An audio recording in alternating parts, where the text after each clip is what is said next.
আরে কে রে কে ফেললো রে? আমার বিয়ে দেবে তোমাকে আজকে আমি কলেজে যাব। আরে শালার বেটা রে, আনলে আমি পাচ্ছি না রে। বল কি করবো বল। তুই অস্কার বিটির সাথে আমার বিয়ে দাও। অস্কার বিটির সাথে? তো বিয়ে করে খেপে গেছিস, আমাকে যেহেতু তোর বিয়ে দিতে হবে, নাহলে তুই আমাকে মেরে ফেলবি, যা মনে হচ্ছে আমাকে ফেলে দিছিস। ঠিক আছে আমি কথাটা বলেলি, দে তোর মোবাইলটা দে। দাঁড়া আমি এদের ফোন লাগাচ্ছি ঘটককে, রাজেশ ঘটককে, ঠিক আছে? হ্যাঁ লাগাও। তারপর তো उठाइए ना। হ্যালো আসসালামু আলাইকুম। বলছি কি আমার বেটার বিয়েটা দেখো, ঠিক আছে? হ্যাঁ আমি এক্ষুনি নিয়ে আসবো, নাহলে আমার বেটা আমাকে বুক চাপা দিয়ে মেরে ফেলবে বলছে। আমি বেঁচে থাকতে চাই, আমিও একটা বিয়ে করবো পরে নাহলে। হ্যাঁ কখন আসবো? এক্ষুনি? ঠিক আছে আচ্ছা যাচ্ছি তোর বিয়ে দেওয়ার লেগে, ঠিক আছে?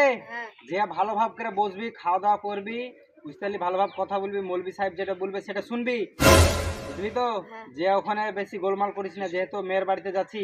হ্যাঁ হ্যাঁ। হ্যাঁ ঠিক আছে। তাহলে আমার বিয়ে বেটার বিয়ে দিতেছি, দোয়া ফোয়া করবা? হ্যাঁ দোয়া বুঝবেল? দোয়া ফোয়া করো হবে? আমি যাচ্ছি, বুঝতে পারলে? মেয়ের বাড়িতে মেয়েকে দেখলে উতলা বানা, ঠিক আছে? গায়ে করবা না, হ্যাঁ?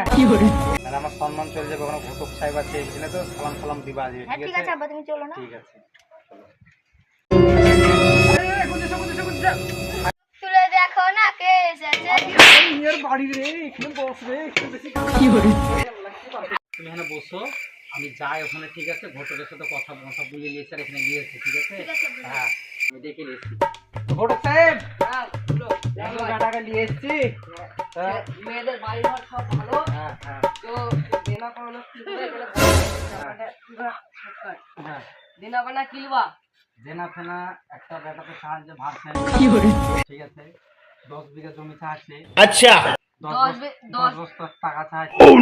10 বিঘা জমি নাই 5 বিঘা আছে হ্যাঁ। সামনে হ্যাঁ তো বেশি দিতে পারবে না বাপের একটাই বিটি হ্যাঁ ছেলে মেয়ে নাই মা মারা গেছে বাপটাই বেঁচে আছে এই বাড়িটা হবে মেয়ের এই ছেলে তো এবার তোমরা কি গাড়ি লিবা না লিবা দেনা পাওনা করো এখানে বিয়েটা সেরে দিচ্ছি আচ্ছা তাহলে বাপ দেখো ঘটকে কি বললো শুনলে তো? পছন্দ? হ্যাঁ আব্বা পছন্দ। ঠিক আছে ছেলের পছন্দ, তুমি মেয়েকে নিয়ে এসো ঘটক সাহেব। ঠিক আছে আমি নিয়ে আসছি বুঝাপড়াটা দেখো তুমি আমার বেটার, বুঝলে তো? একটা বেটা আমি বিয়ে দিয়েছি। শরবতটা খেয়ে নে। হ্যাঁ রাখো। তুমি দেখো শ্বশুর বাড়িতে এসছি, ও করিস না রে, অসম্মান হয়ে যাবো। দাঁড়া পরে খাই। আপনার ছেলে তো অনেক পেটু না আমার ছেলে খুব ভালো, মানে দেখেছে তার লাগে নজর লেগে গেছে বোধহয়। আমার ছেলে খুব ভালো ছেলে, বুঝতে পেরেছো? তাহলে মৌলভী সাহেব তাহলে এবার ডাকেন মেয়ের বাপকে, আর মেয়েকে নিয়ে আসো। অস্কার ও অস্কার বেশি বস। বোঝাপড়া করতে হবে, বেশি করবে না, হ্যাঁ? তুমি ছোট ছেলে মধ্যে থাকবা, বলেন। বুঝতে তো?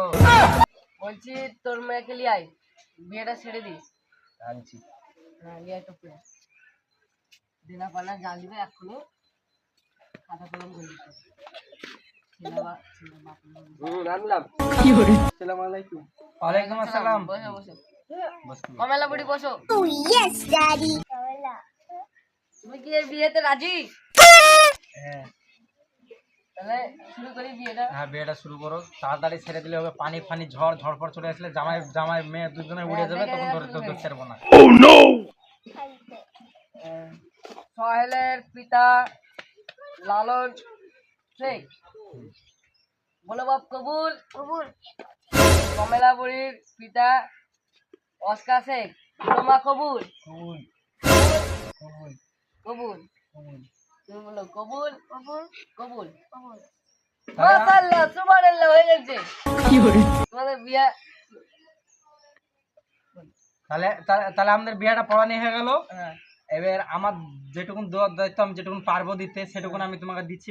মৌলভী সাহেব বুঝতে পারলেন? ঘটক সাহেব তাহলে আপনি নেন, আমরা কিন্তু নিয়ে যাই মেয়ে আর ছেলেকে আমরা, ঠিক আছে? হ্যাঁ তা আমি তো বেশি কিছু পারবো না, 500 জেডি লিখছি আপনার লেগে। मौत का भी मानुष हो। আচ্ছা ঠিক আছে আপনি লুকে রাখেন, এটা খাবেন আপনি রাতের বেলায়, যে ভালো ঘুম আসবে। ছেলে পেলেকে ঠিক আছে। আমরা যাই বিয়ে। ঠিক আছে চলো মেয়ে তাহলে? ছেলে চলো। বাপ আমি তুমি কোথায় যাবো না গো বাপ। আমার বউ গান চালাবে না। আর রে তুই কানিস না রে, ওরা কানাকাড়ি করুক, বুঝলি? বুঝিস না নাকি রে? চ মেয়েকে বসাচ্ছি, তুই বস এখানে। সাইকেলে ঠেলো, আমি তো শরীর নাই, তুমি একটু ঠেলে যাবো, ছেলে দাও। আরে বাপ আমার বউ বিয়ে দাও বাপ লিবা